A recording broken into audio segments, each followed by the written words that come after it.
6 o'clock, we're gonna go ahead and call our regular meeting to order because we have obviously some things to get through in order to get to our, hopefully before our budget hearing. So I would, we're gonna do the pledge of allegiance.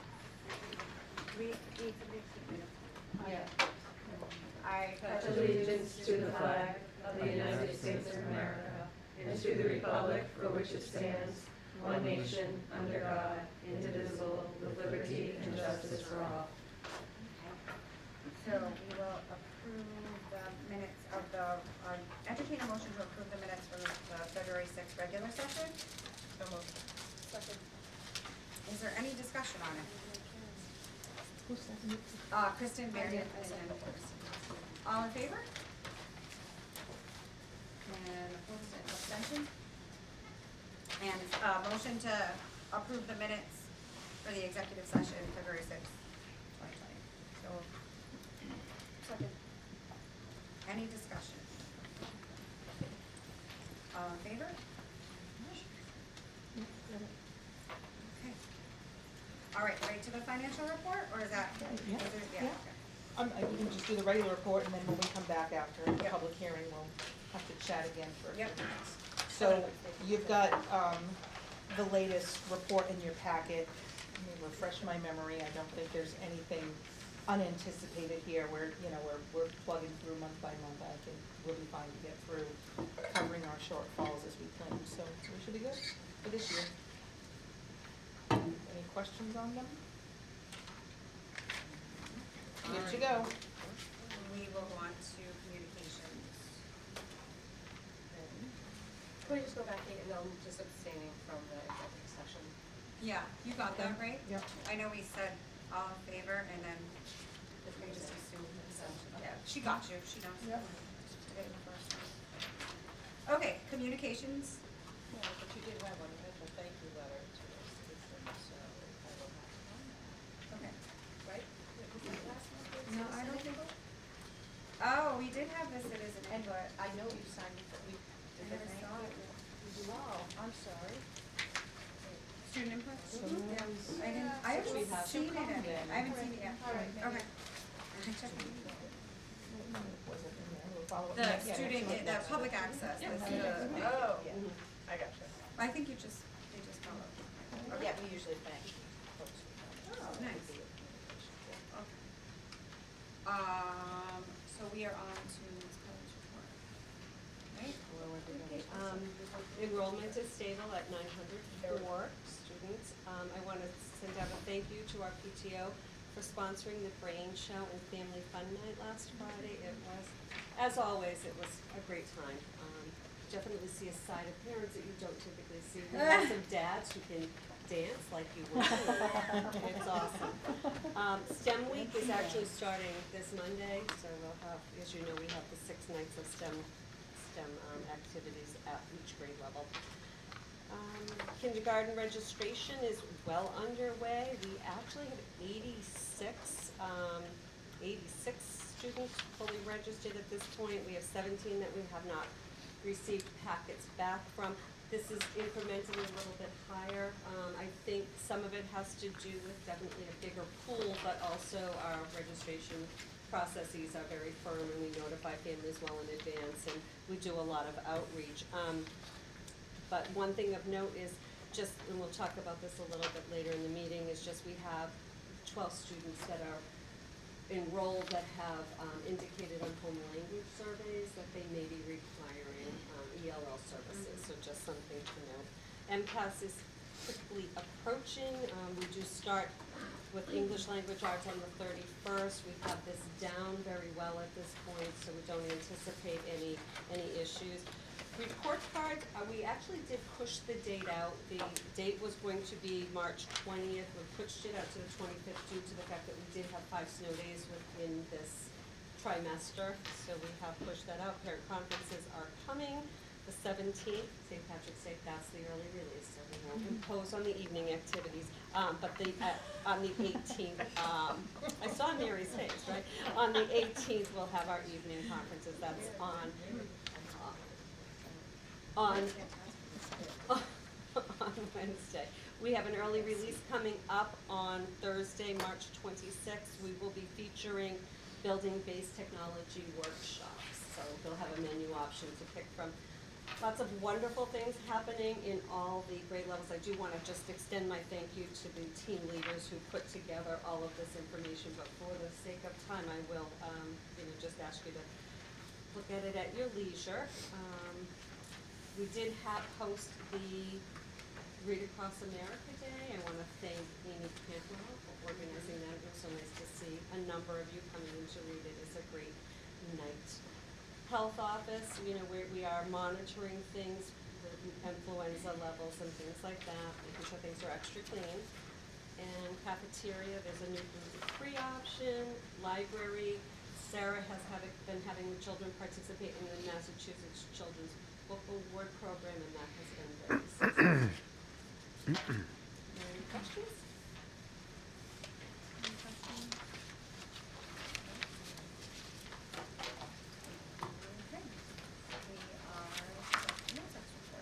Okay, first, just a reminder that we've committed to Friday, March 27th and Saturday, March 28th if needed for interest-based bargaining negotiations. So I'll meet with, is it Kate and Kristen? Just to confirm, last time we met late afternoon and started. Is that still okay for that? It is for me. Okay, so Dan and I will kind of coordinate times. Great, I just wanted to confirm that, so we're all set. I did give everyone a copy of the current teacher's contract, just in case. And we did open it up for anybody else that wanted to do training. Yes. Haven't been through it. We encourage They'll probably you do to- it. Yeah, All right, okay, so great. I'll communicate with you once Dan and I nail down the exact start time that afternoon, and then the first hour to hour and a half is kind of an overview of the training at every grade. So I'll communicate on that, thank you. And also wanted to thank Mrs. Reynolds and her students for welcoming me in on Community Day. It was so great. It was just a great way to spend time with the children, reading great stories. So they were terrific students, and I love it, and I appreciate all the work that the school does around that event. And I also wanted to thank personally Lisa, who is our nurse leader, who has been really a point of contact for me and the other nurses regarding our ongoing kind of reminders of health and protocols and during not just coronavirus, but I think Oh, the there's nurses something will going on? tell There's you. some kind of virus No. issue? Even around, influenza and the flu that we typically deal with, it's all those same protocols, as Kathy said, extra cleaning, but we're just very aware, we're working with any families who have questions, and she's been a real help, and all the nurses on it to kind of keep things moving, so I greatly appreciate that. And then I have a couple of new business items. Do you want me to do the Student Opportunity Act, to just go over that now? Yeah. Okay, I think so. great, thank you. You can move over, yeah. So, the other one we just have to wait Yeah, for we the have to wait, budget. yep. So, the primary focus of tonight for this, can I just give you that, Kate? Is to seek your approval for what is truly draft level 1 of the Student Opportunity Act plan, and I need to go over it just a little bit here. We're short one if you know. Yep. Oh, I might. Nope, I mean.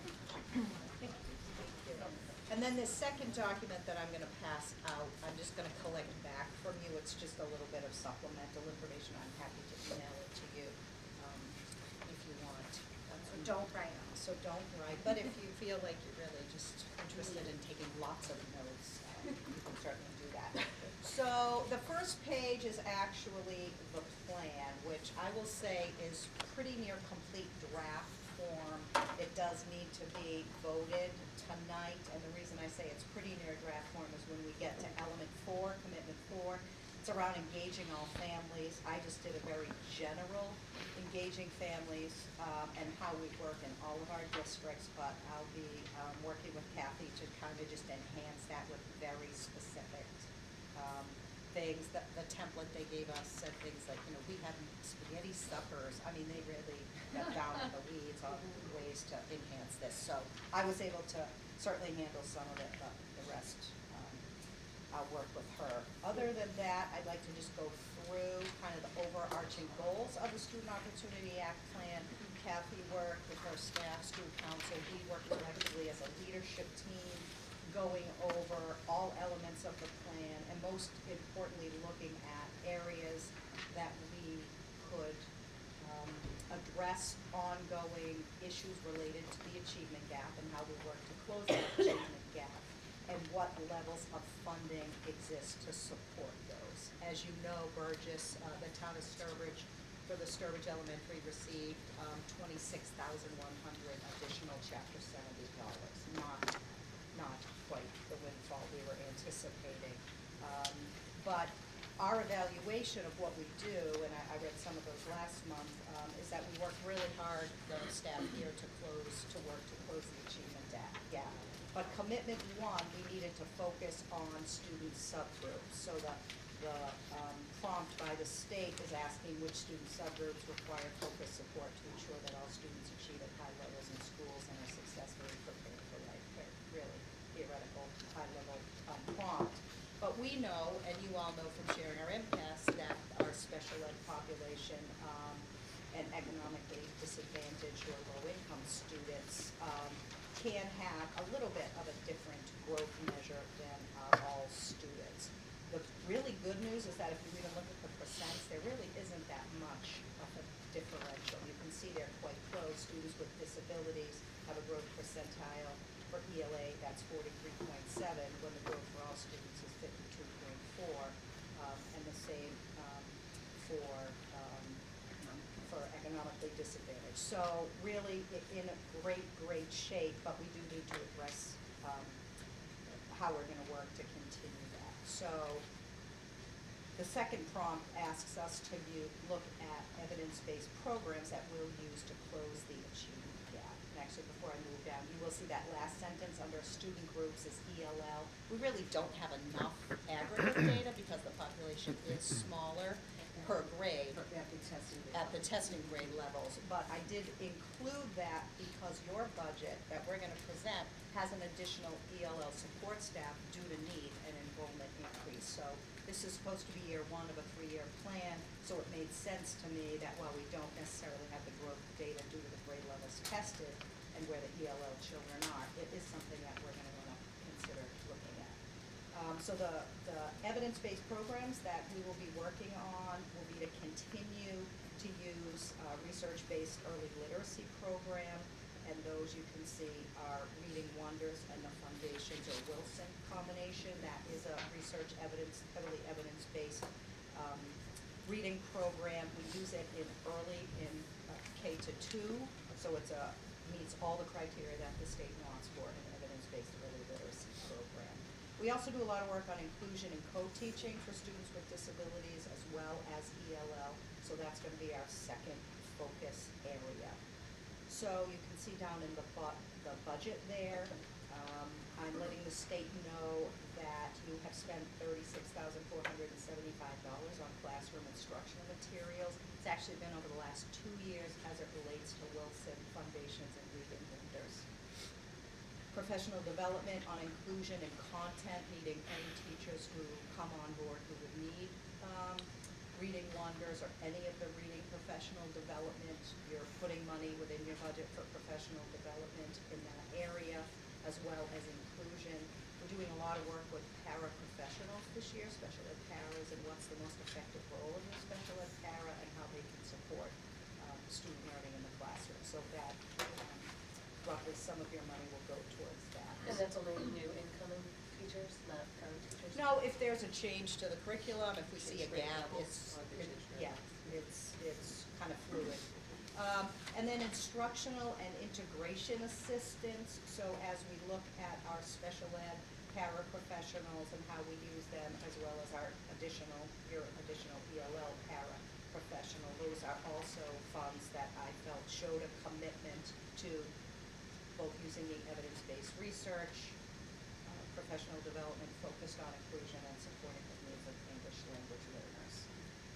We then needed to talk about what evidence-based programs identified by the Department of Ed we were going to use, and you can see those numbers just indicate where they were on the giant list of evidence-based programs that we were going to use. and then the Student Opportunity Act categories. So which one, is it adding staff, is it supporting ELL children, is it looking at social emotional learning? I will tease that out more and label them all, but for tonight's purposes, DEFG do indeed need something, and it's really truly amended from the Department of Ed.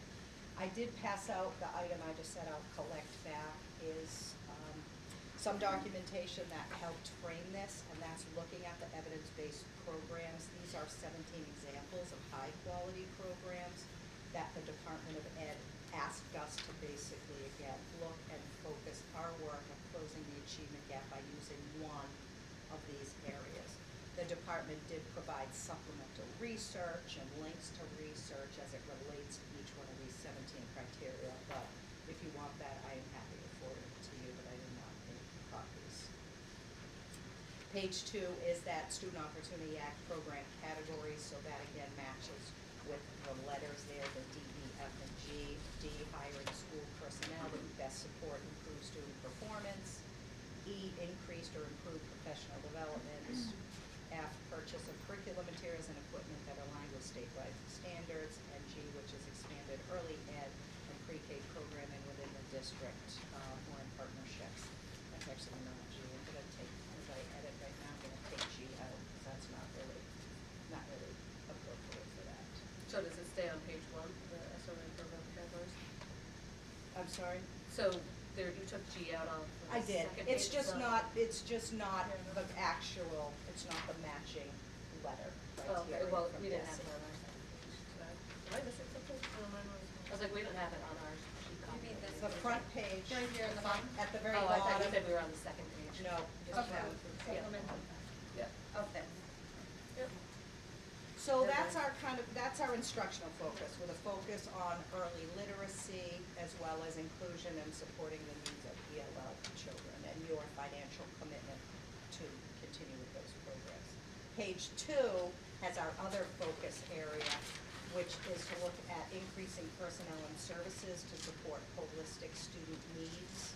You can see there in our narrative, our continued commitment to educating and supporting the whole child is evidenced by increasing our focus on the SEL needs of children. And over the past year, this was the first year you funded the position, you've expanded your staffing in this area by adding the additional adjustment counselor. So I put that, this would be her salary for next year, $62,330. And again, if you look at that other checklist here, it meets criteria C, social services to support student social, emotional, and physical health, increased improvement on PD, and then curriculum materials if she would need any, in any of her work. So those are your primary focus areas that you have spent money and that I'm saying on your behalf over the next 3 years.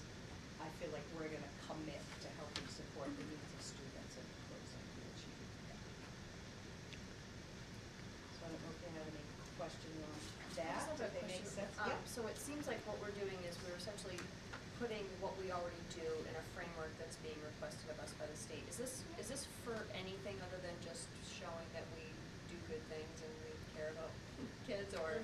You're showing your is there- commitment to using the Chapter 70 funds that Okay, the so it's state a- is giving us Okay, so in a this way is- that, yes, Got it. that Okay. they've designated. This is justifying the use Yeah. of those funds in the framework that they're requesting it, so, yeah. Exactly. We're not coming up with new things, we're keep on Right, doing what we're doing, we're just right. putting it, showing them in this But way with their. in one case, especially for the ELL tutor, paraprofessional, you're looking at your We've added data, your own services, data, right, and you're saying, right. we are identifying we need an enhanced service. Right, we're investing in this Absolutely. area as, yeah, okay. Yep. It was part of the legislative requirement, again, in theory, because there was gonna be a ton more money and Right. therefore Right. accountability and requirement. In Sturbridge's case, for Yeah, I'm sure some people are scratching $26,000 their head more like, at we need 30, to come up with something 30 per versus we're already student. just plugging in what we already do in the in way. theory, they we're see it. trying to justify Absolutely. continuing to get Got it. anything Yes. instead of Yes. getting cut as Yes. Chapter 70 All might say the it bonus should. of money we get. So, yeah, it's It's a little bit of an Kind exercise. of putting Got it in a frame, but I will say that the work leading up to putting this together was very valuable, us talking about and working with our teachers around saying, what do we do and how can we get better? There'll be opportunities to potentially add year 3 if we decide that there is a new literacy support program for tier 3 and that's what we wanna look at, then we would ask you for funding for that. We also work in a community, and we're very fortunate that the budget is funded the way it is. Right. For some districts, Yeah. they don't have the resources that Right. we're able to have, and we're very, very fortunate for that. So yes, that's, to, long answer to your question is yes, that's exactly what we're doing. Commitment, I'm sorry, commitment 3, just monitoring success, we have to combine outcomes that the Department of Ed tells us with our own local outcomes as to how we're gonna measure the effectiveness of our continued use with our early literacy program, the ELL tutor, as well as the adjustment counselor services. So the 2 DESI outcomes we'll be using is grade 3 ELA achievement, which will be years down the road, because remember, early literacy and the work we're doing is K to 2. So, there can be lots of variables that impact, but that's what the department, would like us to use, as well as progress made towards English proficiency for the ELL children, how many gains they're making. And then our own custom district metrics would be our Reading Wonders assessment, any foundations or other literacy assessment, as well as the increased student attendance. I needed to link an outcome, something quantitative to the role of the adjustment counselor. I was not comfortable saying the chronic absenteeism factor, which you remember is that 10% of our accountability, because frankly, just looking at the health, the flu season this year, we may not meet that goal. So I think we're gonna just look at monitored increased attendance for children who may struggle to come to school, and can we link that to the presence of an additional support staff member? And I think we usually can. And then commitment 4 was we have to list how we here at Burgess and Bridge for these. And then the last page, sorry, I'm going as fast as I can. No, you're No. fine. I'm distracted. She's leaking away over there. I have to list I have to check there and then sign that I have engaged stakeholders in our district in accordance with the law.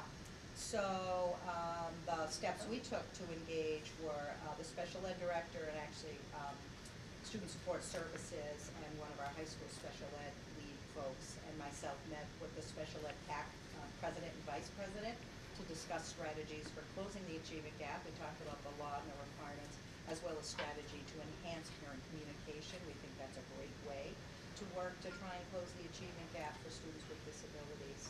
So we have some ideas on that. You provided last month, public input, if you recall, at your school committee meeting. You discussed that, you allowed it to be open for the purposes of this plan. The principal participated in the leadership team plan discussion, and in the highlighted areas were discussed at the school council. And then we have developed an open survey as well, which is a little bit putting the cart before the horse, or what's the other saying, horse out of the barn. We've already drafted this, but we did today post a survey, very basic, looking at are people happy with continued support services, more in school, out of school, does it work for you? Which I think most parents love the in-school models of support, but obviously we do have an opportunity for out of school. And then I had to check that I am hopefully gonna get your support on the plan tonight, and then this has to be, once Kathy and I finalize, has to be uploaded to the Department of the security portal by 11:59 p.m. April 1st. All right, They have we're on access. it. I'm gonna text you. So I don't know if you have any questions. It is, I think a lot of the state to ask for us, but again, the exercise and reviewing what you do and how you can get better is always valuable, and dare I say, we often don't allow ourselves time to do that. So it was a Forced very valuable. reflection. Thank you for Yeah. doing it. Yeah, it was, Right, you know, it's Thank you. validating. when I worked with the team leaders on this, it was, there were things, so I had done like a rough draft of bullets of things that we currently already do, and it was quite extensive. But they were then able to just add more and more and more, so it just speaks to, you know, the support of, community for the school that we have the resources that we do. And we came up with a giant list, but we had to focus, they really wanted us to look at their priority areas that they told us, so. So I would entertain a motion that the school committee vote to approve the student opportunity plan for 2021 through 2023. Second. Is there any discussion on favor? Okay, Thank you very return, much. just this one you want to Yeah, say? it's just this, I didn't say anything. My business manager, he wants color copies. This time of year, I'm cringing at the charts. It's okay, I Thank you get very over it. much. Thank you for your help and support, and that is, thank Thank you. you. That's what I Thank you have. very much. So we are at, public access. Is there public access? And it would be my suggestion that being 6:28, that we, do you want to? Well, I just think she should, it's, it's 6:26. Okay, we're gonna do so there's no public access. We're gonna get through, the subcommittee report and you're not getting through this. The TAN task force representative, and then I'll reset, we'll reconvene for the purpose of friendship. Okay. So the Tantasco meeting kind of mirrored this one, we did the budget, and we went over the Student Opportunity Act as well. The kids who competed in Worcester's Best Chef won again. They have won all 6 years they have participated, which is $3,000 every time, so they've won 18. Yeah, it's pretty, they're pretty awesome. One day. Did you get to sample anything? No, Not no. yet, not yet. Not yet. See, come to the next meeting. If you went to Tastefully Tad by chance, the know. dessert they For had sure I did. was, what they won. It's really good. It's the first year I missed it, yeah, I did not do it. What else? All in-district placements for the tech school, have been accepted. So that is good news. And I believe, did he say all of the electrical kids have internships, like, already, or? All of them. All right. It was something, was it all the seniors, maybe? It could be I the ones think- out on co-op. Yeah, so, I mean, it's quite a program, the tech school, it's amazing. We had, 5th in the state diver, 8th in the state shot putter, and the first girl scored 1,000 points in basketball in her career at Tantascwa. 2 kids have interviews with Princeton, or had, which I believe was the first. And if anybody wants to donate to the polar plunge, if they get to $4,000, Mr. Lucas is going to do it as well. And they were down that was today, this week that they they did fell that. short. It was in our The It was MASC this week. conference is now, What's this? and they fell short. Sure. And he had, Oh, did he? I should know anyway, so. Yeah, that's all I've got. Okay, thank you for That's all I've your got. report. We're gonna go ahead and head into the cafeteria, so technically we're gonna recess. We don't Yeah, have to you're go just gonna out. call a recess. Yeah, I'm gonna call a recess, and we are going to reconvene over in the cafeteria. I'll have to call. For budget, yeah, we'll have copies and pie charts. Thank you all for coming. As is usually the process, we'll turn this over to Ms. Kelly and Ms. Boyd to run through, present the budget. But we typically will introduce ourselves, as we don't interact all that often. So why don't we start down at the end? Some folks don't know who you are. Hi, we're just picturing, I was just distracted, just Rosie for basketball, she's all set. Kathy Pelly, Principal of Burgess. Deb Boyd, Associate Superintendent. Erin Nozick, Superintendent. Kate Alexander, school committee. Mary Belezza, school committee. Megan Panic, school committee. Kristen Tui, school committee. Karen Kogel, school committee. So what we typically will do is we'll go through and we will ask that you will do, ask for you put a hold on it, we'll answer kind of all the questions in summary. That's typically how we do it. And I will mark the line items if you want to just raise your hand when we go through things. If it's good with everyone, the last couple of years, we've kind of gone page by page. We've And answered then right on the questions spot? in many You can do cases it that before way. they're asked, which is awesome, and then whatever other questions we have on the page, we can hit it that way if that If you want to do it works. that way. There's literally one new face here. So let's do it your way. Most of you, that works okay? Excellent. All right. Can I ask one question right off the top? Has there been any, because of the change in population across the schools in the district, has there been any reallocation of anything that we share across the schools? Across the 5 task areas? Yes, because the central administration is shared, correct? Exactly. Everything in central office is shared, which is the first page here is Right. all of that. Every year it gets slightly distributed differently depending on percent share of enrollment for that year. So central office gets redistributed every year. There's a few other resources that we share district-wide, such as an ELL teacher or some of our contracted services, OTPT, and that every year we, again, allocate every year based on where the services are being delivered at the volume they are. So not really anything new that's been happening. No real shift for us. I know it's much No, more. and as I go impactful. through, I'll refresh our memories as to what the shift is. There's a big shift up at Tantascwa, so I was going to we say, get that's ahead of where it. we usually feel, Yeah. yeah. So I'll start with doing kind of the quick overall summary. Most of you recall these pie charts. They don't change a whole lot other than pages 3 and 4. But just kind of pull back and start off. We are starting presenting the budget that we sent to you all, which is a 3.5% increase.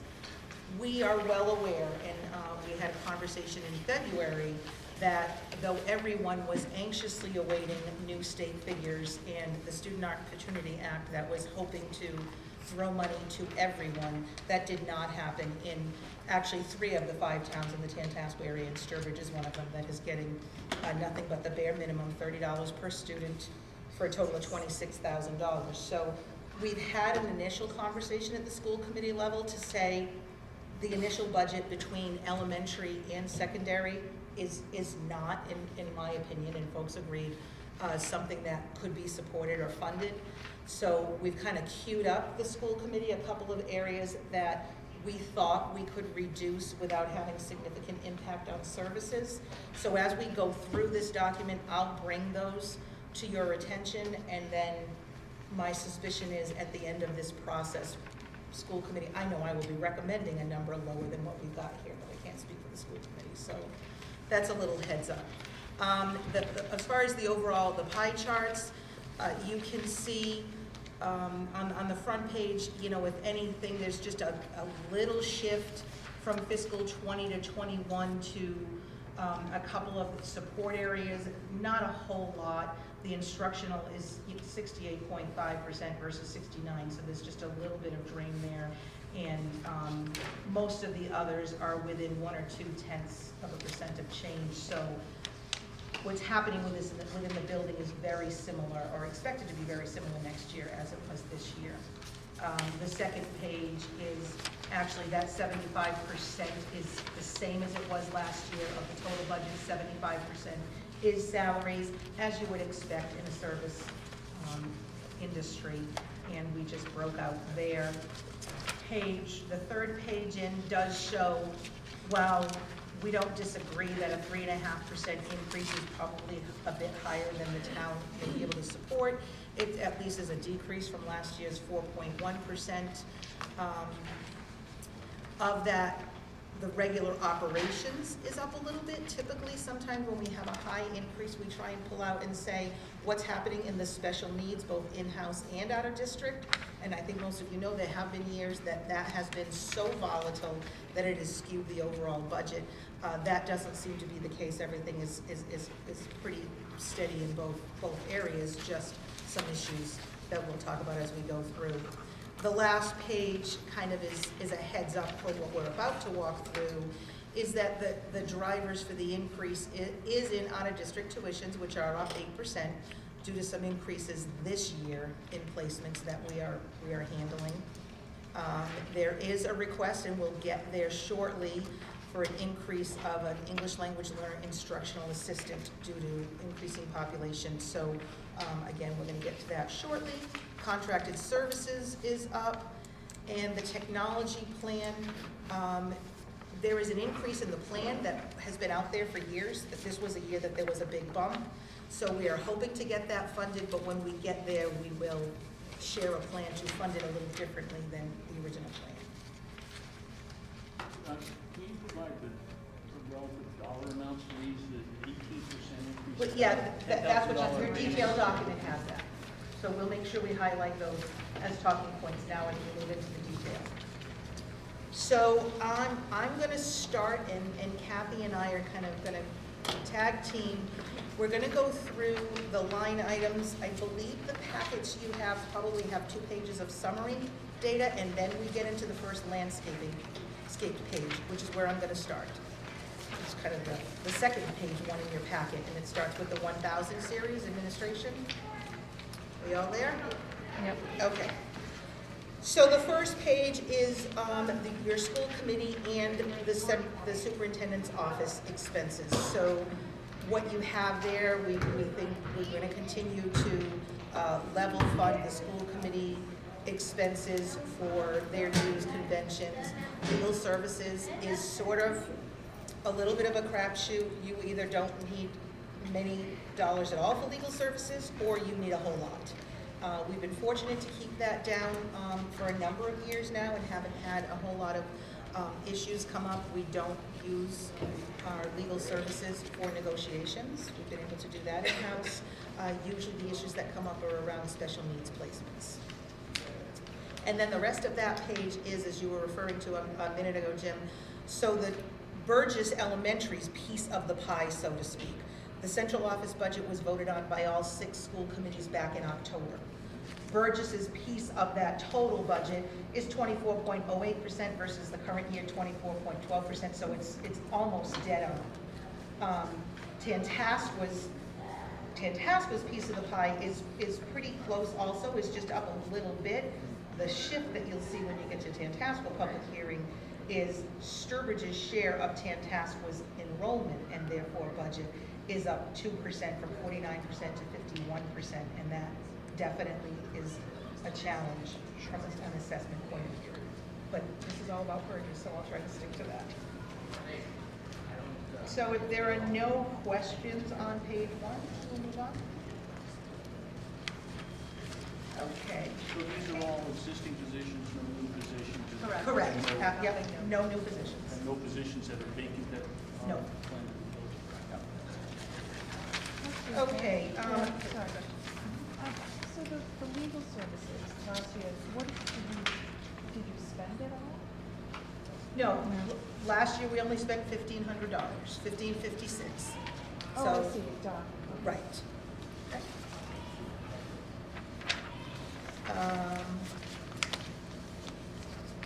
I'm trying, and I don't have the total. I'm looking at the last page. It looks like we turned back $40,000 to $45,000 of unspent budget money last year. So, while the school committee will transfer over things from one line to another, the bottom line is where we manage from the town point of view, and we did turn some money down. Page 2. Again, Kathy and I are going to talk about what we see as things that would stick out, and you might ask questions on it. After that, if there are more that you'd like to ask, go right ahead.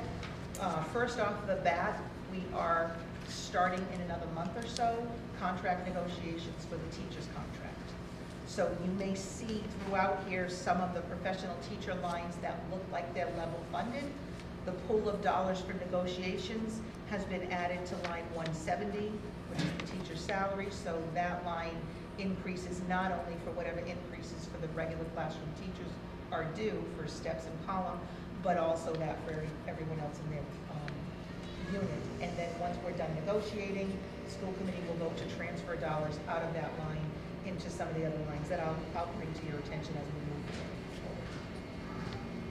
forward. So the first I think worth talking about is line 185, which does have an increase of 18%. That is specifically due to the need / request to add, as we referred to earlier, one English language learner assistant. So across the district for the last few years, we've had one teacher, ELL certified teacher, that has served all 6 school districts, all 7 schools. They've shared, but the highest population is at Burgess, second highest at the high school. The population continues to increase. This year, I think it was 23 students with 11 different languages that we have been supporting. We are not requesting, although we're getting to the point where Burgess could use its own ELL teacher. Instead, what we'd like to do next year is give Burgess an ELL instructional assistant to concentrate in this building and continue to have the higher level teaching responsibilities shared across the district by that 1.0, and we'll see how the year goes. So that's what that increase is for the instructional assistant as opposed to any additional teaching. Okay, then there's the fun line, special ed teaching, which is down significantly, and our recommendation is actually that it come down even further. The decrease here is that at the end of last year, we had 2 long-term special needs teachers retire. So we already had a budget before we knew. So there's significant savings. We were able to get 2 awesome folks to come in at entry level or pretty close to entry level. So that line right now in the current budget has a significant balance in it, which is a good news, bad news, good news situation. When we get to the last page here, you'll see that out of district tuitions this year skyrocketed. We wouldn't have gotten through this year's budget without help if we didn't have that money sitting there on the special needs teaching line. In fact, not only were the savings from those retirements there, there's actually currently, to your point, there's a position open right now for the STEP program, which is the preschool pathways group that our plan was to fill the position a couple of months ago when we saw how things were. We decided not to fill it this year. We don't feel like we're having a problem with services. The current new staff, and some of them having expertise in certain areas, Mrs. Pelly feels that we can absorb and redeploy, reassign to our current special ed teaching staff and cover the STEP program. So we didn't fill the position, to help us get through this year with our tuition problem that we'll talk about in a bit. And our recommendation will be when we get to the end of the night tonight to not fill it next year, although it is in this line. So this is a line that we'll be recommending be reduced by $46,000. Any questions on that? Yep. So the recommendation is to reduce this by an additional? An additional $46,000, yep. As I kind of look down and say, what might the next questions be? Contracted services. Contracted services, well, it says OT, PT, those are the biggest pieces, is occupational and physical therapy, but that line also includes outside contracting from an organization called Teacher of the Deaf and Blind. That's what's driving most of this increase, is the significant increase in the deaf services for this building. Seems to bounce up and down. It does, because IEPs change, students' needs change. Sometimes we'll start in with a pretty heavy service level, and then a year or 2 later, we can wean off of it, and then another student comes in. So it is volatile, like the tuitions line. We do struggle. So that really is increased there. And there's also a little bit of the increase is due to, we previously had some special ed federal grants to apply towards those services, and they're decreasing.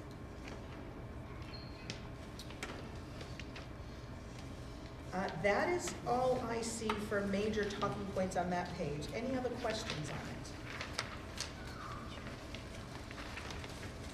it? Okay. Oh, wait, I do have one question. Yep. So, we've talked over the years about the decrease in the population, so that's still not affecting the number of Yeah, you know what, this year actually bumped back up. I bumped back up? Yep. Ah, Yep. Not enough to give us a bunch of Chapter 70 money, unfortunately, because again, we were in hold harmless the last year or two. When you run the calculation, they were giving us $30 per student, even though technically they could say, we're cutting you. So now we haven't gained enough to be to the point that we're getting more than the minimum. Kindergarten registration looks like it's going to be on the higher side again. Ah. Last year it increased a little bit incrementally, and this year looks like it's going to go up again based on what we have for current registrations in place. All right then. Okay. Yeah, actually, the enrollment in your little pie chart packet at the end does show the tick up. And again, that's based on the foundation budget, which isn't necessarily the kids that are gonna be in the building next year once we finish registration, so. I'm on page 3. So the first one that pops right up, as I did allude to a little bit earlier, is the hardware line, which I believe, I hope the last page or two of your packet has the 10-year capital technology plan, which is a plan that's been out there for a few years. This is the year that there's a big bump for infrastructure. It's time to, it's really about the goal need to replace a 9 to 10-year-old VMware server cluster, which is 3 servers and a storage. And yes, that is an exact quote from my tech guy. So the number's in here because we do hope to continue to fund our technology plan and hardware line. That being said, it's another line that we're gonna suggest at the end of the night that we use $50,000 from the extended day program revolving fund, which is a pretty healthy program. So our hope is still to fund the plan, but to use $50,000 from revolving fund, which would allow us to pull this back to $104,000 in the budget. Yeah, well, the one that's there, this is my copy. Oh, okay, so I don't know, someone can, that packet that you have, does that total 154,000 or 169,000? 150. Hardware. It says 154. 154, right. Yeah. Under earlier version had 15,000 more in devices, but we're good with that. Okay, so that's a biggie there. Then, tonight it's all about lowering lines even more. Because the next line, 305, which is your salary for library, we do have a retirement. Mrs. Swift is leaving after how many years? 25. So first round on this line, since it's been so long since we've filled a specialized area there, we did initially budget the 60,000, which is not an entry-level salary, it's a little bit more. But again, after realizing and seeing that there was not a lot of money coming to Sturbridge, we will be recommending that we reduce that line by 10,000 and make it a $50,000, which is pretty close to entry level, and we'll do what it takes to get that in. So that becomes the third line that we'll recommend lowering, and I think that's the last one. We'll get to the end of the end. Other than that, there is an increase on the library aid. That is simply contractual. There happens to be, most of you know, there's steps, even with the support, there's steps, so they don't necessarily move every year, but that one is due for a step change. Any other questions on that page? Okay, moving to page 4, which is your 3000 series, your support series. I love when it looks like, which is true, line 375, your nurse supplies and material is up 200%. They're little numbers. That is all due to the nurses who have been crying for years to please bring back SNAP. So SNAP is a software application, school nurse, I don't even know what the A stands for, Lisa. Is it application program? Accounting. So a number of years, we had SNAP. A number of years ago, SNAP went away when we brought on iPass because there is this module in the current student information system called iHealth. And for years now, our nurses have been saying it does not do what we need it to do. It's not robust enough. It doesn't allow us to track what we need to and be able to give the state the data that they need. So we're bringing SNAP back. It is a per license charge, so that increase covers 3. We have the nurse and 2 nurse assistants, so it covers 3 licenses. And that is the only increase there.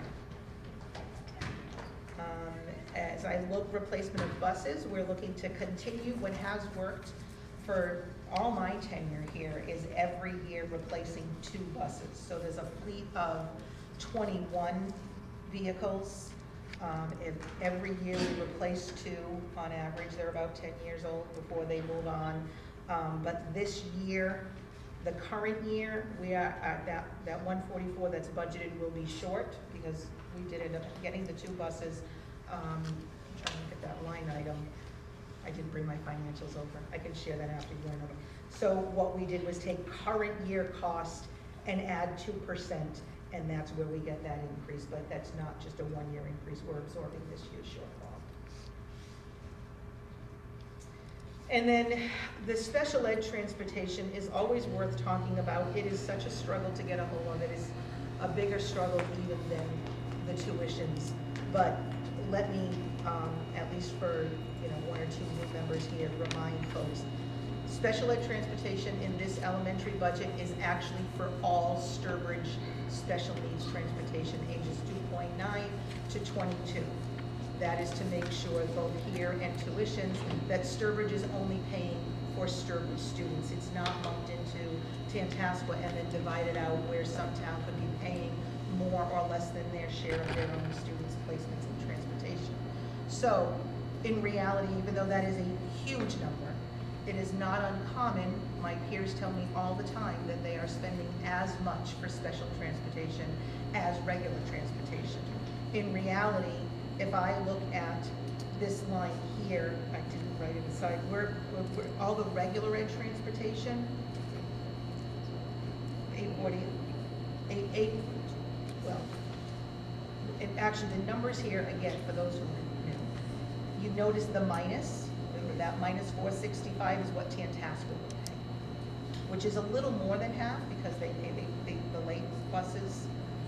So I think it was probably about 410 or so for regular transportation. So all of Sturbridge's regular transportation is about $810,000 when you add Tantascwa's and Burgess's, and all of Sturbridge's special ed transportation is 650, possibly a little higher. You can see last year we definitely blew out that line, and in other documents, the detail, actually, I tried to also note I started calling it specialized transportation. It's not just your special ed population, it's also your homeless and foster care.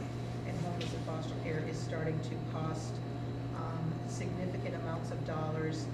The issue for me as I manage transportation is when we know what we've got that in-house fleet, which definitely saves us money. But when there is a foster care or a homeless placement, we're usually calling van pool to provide it because it's not likely to be a long term, and I can't buy a new vehicle and hire a new person to do something that might be for 2 weeks, it might be for 2 months, it might be for the rest of the year. So when we end up going to van pool to fill those voids, those costs are higher than if we were doing it in-house. So it's kind of a double whammy. But it is what it is. We're starting to see promises of a little extra reimbursement for foster care and home placement transportation. We'll see if that comes to fruition, because again, it's subject to state appropriation, even though there's a mechanism. And the other thing that we're hoping maybe next year that we'll start seeing is special ed transportation is supposed to now be able to be calculated into circuit breaker reimbursement.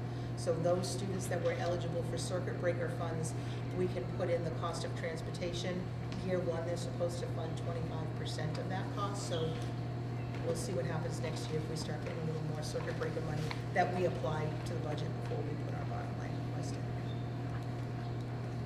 Question about the specialized transportation. Yeah. You talk about the third party outside. Yeah. And are the surrounding communities using the same services, and is it been an attempt to maybe collectively? Most of the surrounding communities are actually using them or another outside. Most of them don't have in-house. We have on occasion actually partnered. If we have, say, a singleton, we let the word out, the special ed director talks to her peers. And if there's someone who's going out, say to Framingham or Fort Devens, that we're transporting, and Southbridge also has someone, we absolutely have had occasion where we picked up a Southbridge student and billed them for half of what that run is. So we look for ways to try and decrease our costs and be helpful to our neighbors. But a lot of my peers are simply outsourcing it completely, and they're paying far more. Is there competition in outsourcing? There's not a lot. Yeah, There's it not a sounds lot. like- The problem is, it's a difficult industry, and I get it. I respect them, because this is a population that's pretty fragile. So there could be, you think you're gonna commit to 180 days, but if that student's not there for 30 days because something happens, or, they have a medical issue, I don't wanna be charged for it if I'm actually not doing so. And right now, most of those companies know that if I say for 10 days, stop that run, they're not gonna charge me for the 10 days. So it's a tough industry. I'm sure I pay for it in the end, because what I pay on a daily rate is probably higher. You have one more question. Go ahead. Yep. The bus driver, what was the increase between 19 and 20? For bus driver salaries, for the budgeted, threefold. An additional route, they get a cost of living increase, and also this year, we increased each run. While they're hourly employees, over the last couple of years, their runs due to traffic and due to spreads, really, it's really traffic.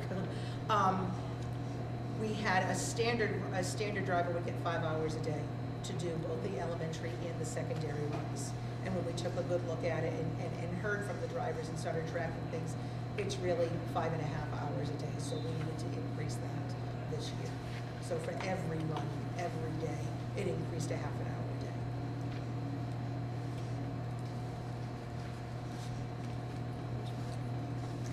Any other questions on that page? That one's always a fun page. Page 5, we're looking at our plant operations. So, fuel is up, electricity is down. Full disclosure, I'm not sure fuel is up enough. We increased fuel in October based on, if you see the prior year's expenditure. At that point in time, I had not gotten the French River bid. The rates are going up about 4% from this year, so we might end up needing a little more than that.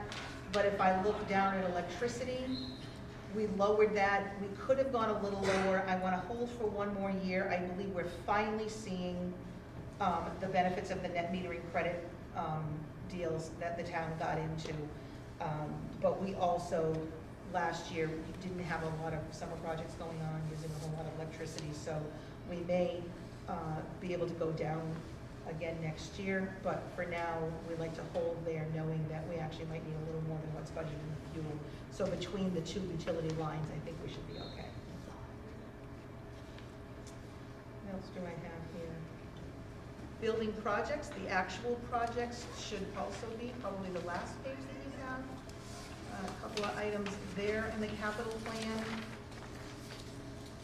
which is to replace some of the guardrails, the wooden guardrails out there, and to upgrade the EMS software to allow us to be able to handle the HVAC system there. And, the only other thing I see there is maintenance of equipment, again, has been increased. If you look at this fiscal 19, we overspent that. The building now is 8 years old. We're just starting to have to replace things and increased cost for maintenance contracts. Anything else on that page? Page 6 is the easy one. The replacement of equipment is your copiers. And the new equipment this year we got, Kathy, do you remember what it was? Infield rate. And next year, the custodian is not asking for any equipment, but this year it was custodial equipment. Get my notes for this next one. So, next And last, the fun out-of-district tuition page. So again, the reminder that these out-of-district tuitions are all Sturbridge students, elementary as well as secondary, that are paid here as opposed to being blended in the Tantasco budget. This increase, the collaborative is the big increase. The overall pool, anyone who's crunching their numbers is gonna say, what are you talking about, Deb? At the beginning of the year, you said, well, actually, I said we had $100,000 or so shortfall that we're covering with tuitions. I mean, with the special ed salaries that we would fill a position in retirements. In reality, at the beginning of this year, we had a $180,000 problem. We had 2 private placements and 2 collaborative placements that happened over the summer at the beginning of the year, where we handled $80,000 of that problem with circuit breaker revolving funds, which, thank goodness, and the other $100,000 is there with the salaries. But yet that $180,000 that we have this year is actually only about a $100,000 increase because one of those private placements is graduating. So that's one that is going to go away, and the net impact here is one of the other, the private tuitions in general look like they're level because we have a graduate. But it's really the collaborative placements that have increased. The reminder, the quote mass schools, that is all, that's your Union 61 group. So it's either students that are in the Pathways programs in this building or one of the specialized programs in Brimfield or Brookfield. So we call them tuitions. If we didn't have others, the Pathways program here also has 6 other Union 61 students in there. So therefore we take the total cost of the program and create a tuition for all students so we can charge out the other 6. So if we didn't have those 6, we'd be saying the cost doesn't belong in tuitions, let's just move it all to salaries earlier in the page. But we kind of run it like a program and try and calculate the tuitions every year so you can get reimbursed, and then this is just the net cost for the Sturbridge students. Clear as mud.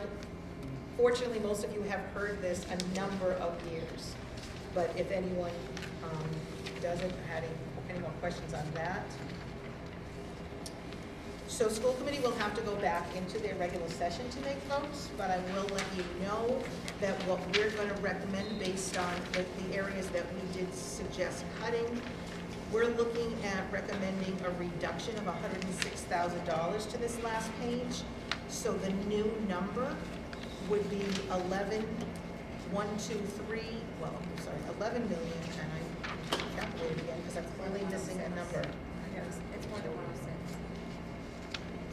No, it's 106,000. No, I know. It's 106,000 that we're gonna reduce. Right. So I wrote, but I clearly missed a digit. So I'm gonna do it again. Minus the 106,000.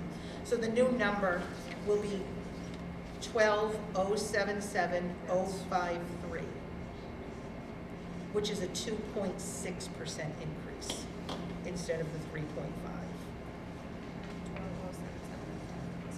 12,077,053, which is that 12,183,053 minus 106,000. So you won't vote now, but And what is the percentage? 2.6%.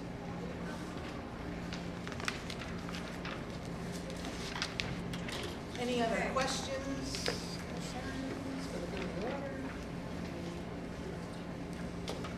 Yeah, then we'll have to go into, well, yeah, you gotta close your public hearing, and then we gotta go back into regular session, which, last year, did we do regular session while we sat here? And took a vote? No, okay. Nope. Then we're on the move. Take it. We're on the move. Are there any more questions? If not, we'll declare that the public hearing is closed. All right, we'll be back there. Are you gonna vote this immediately? Yeah, okay. Yeah, we'll bump it We'll go right right out back to into the vote, it. we'll go vote, and then conclude our meeting with Then we can vote. 15 policies. No, we don't want to. There's one more public Are you access. guys, are you needing more here? No, we haven't Okay, done it you're yet. all set. So, I would entertain a motion that we move forward the budget number of $12,077,053 to, I have, oh, I have 053. I have 053. That's okay. Can we just confirm that? I'll restate the motion. It's, a motion to bring forward $12,077,053. Yeah. To, town meeting.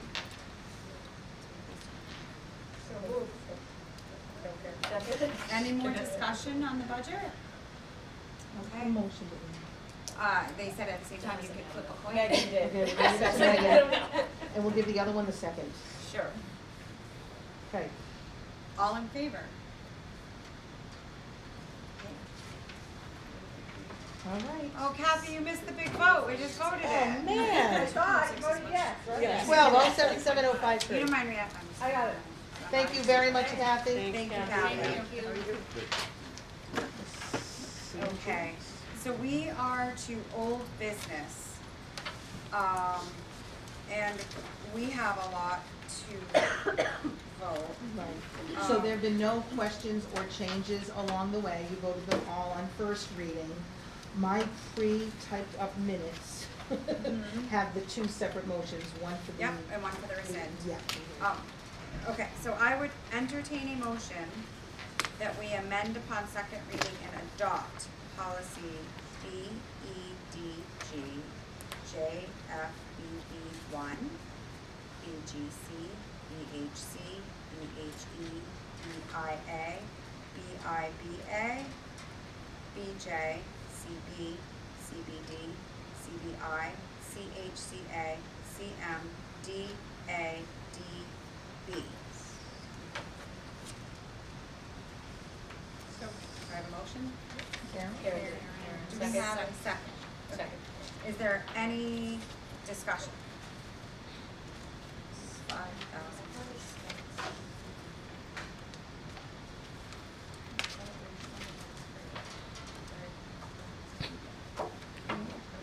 All in favor?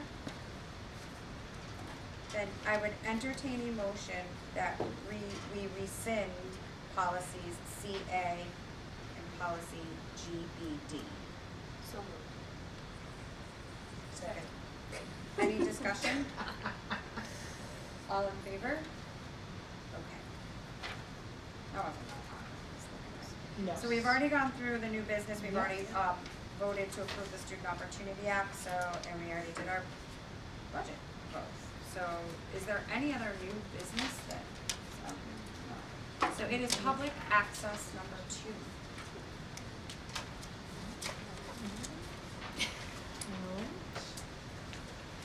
No public access? Then we will enter into executive session under Mass General Law, Chapter 30A, Section 21A3, to discuss strategy with respect to collective bargaining or litigation. If an open meeting may have a detrimental effect on the bargaining or litigating position of the public body and the chair so decrees. The committee will adjourn from executive session. Alexander, yes. Melissa, yes. Janet, yes. Two yes. Koval, yes.